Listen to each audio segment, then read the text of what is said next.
So with CSS, we need CSS selectors. These are the ways that you target the bit of the document in order to style it. They're the core part of what's known as the CSS rule. So we're going to start off by looking at the HTML selector. So a HTML selector just literally takes a HTML tag and then it creates a rule based on that HTML tag. So in this instance, it's saying for your H1, you'll pick up the font family property and you'll assign it to be Arial or sans serif if that's not supported. So in this index page here, I've already linked to an external style sheet. So in here, if I said H1, and we put in font family, using that setting there, the H1 is going to pick up that font.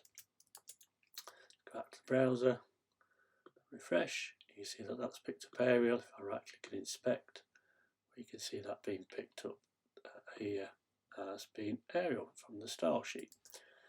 You can most commonly with HTML selectors, because it's targeting the bit of the document that's surrounded by that element, we very commonly go after the body tag.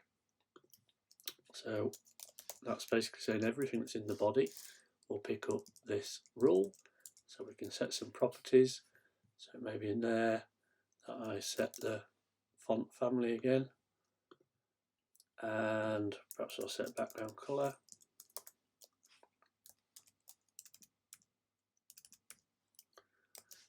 And just so we can make this a little bit different, let's change this to be a monospace or courier, or like a typewritten font.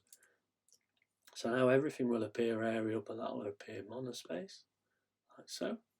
And you can see the background is grey, and that's because the body has got the rule here with the font and the background set. So we could, given that, any HTML tag will pick up a rule. Let's say that we want the first paragraph of text here to be indented. So given what we know so far, I might say, okay, P for paragraph, and I'll use the CSS property of text indent, and maybe give it 50 pixels. And I'll go back and test my page now, so I'm hoping that will be indented, which it is, but you'll see that actually all the paragraphs have become indented. That wasn't really what I wanted to achieve. So HTML selectors are okay, but sometimes a little bit too broad brush.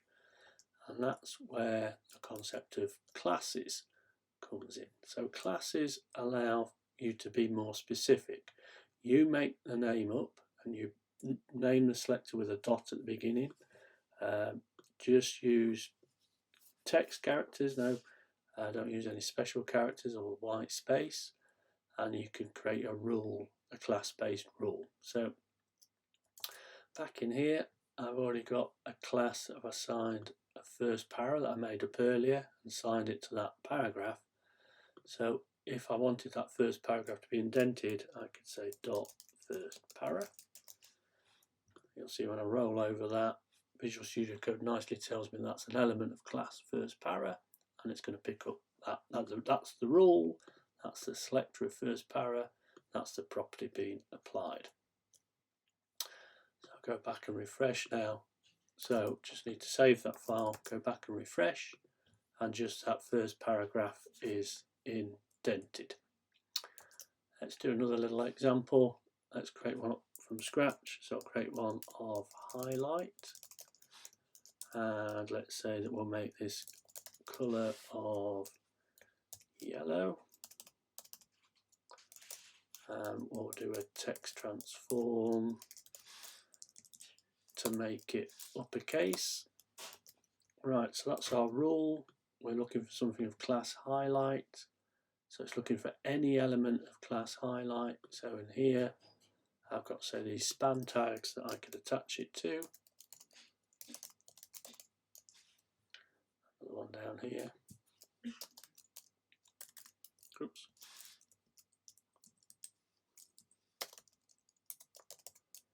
So these will pick up the ruling.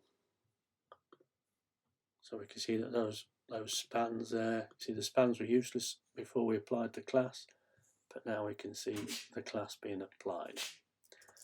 apply these classes to anything, so it may be that I decide that that paragraph has a class as well,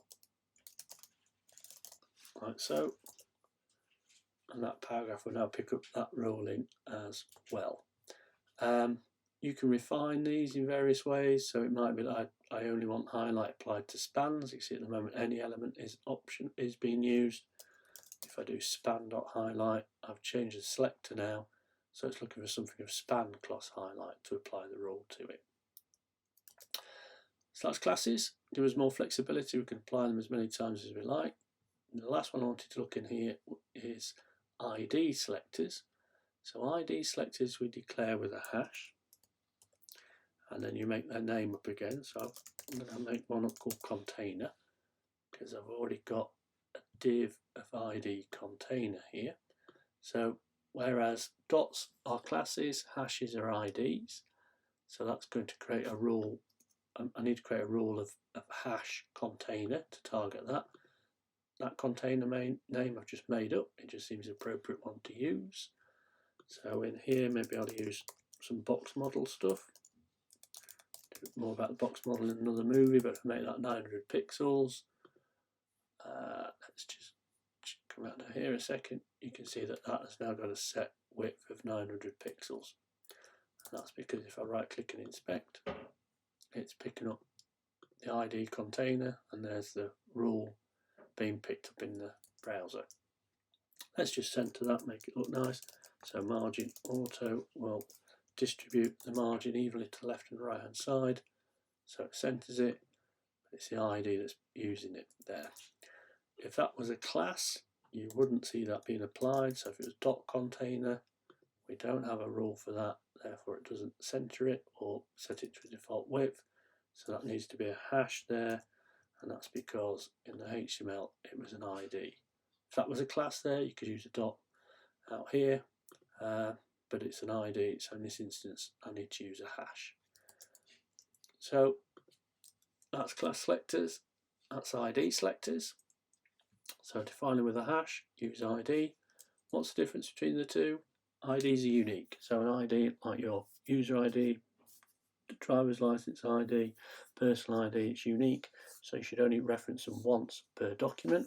Classes can be referenced multiple times, so you'll see in that example I was able to use class of highlight multiple times here, no problem, but that ID of content in this case should only occur once, so should only have one occurrence of ID equals container in this particular page.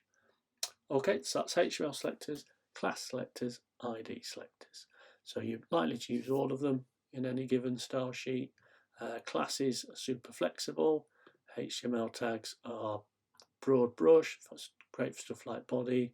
ID selectors, very specific, it's something of ID that matches the name, that should only occur once. Okay, great.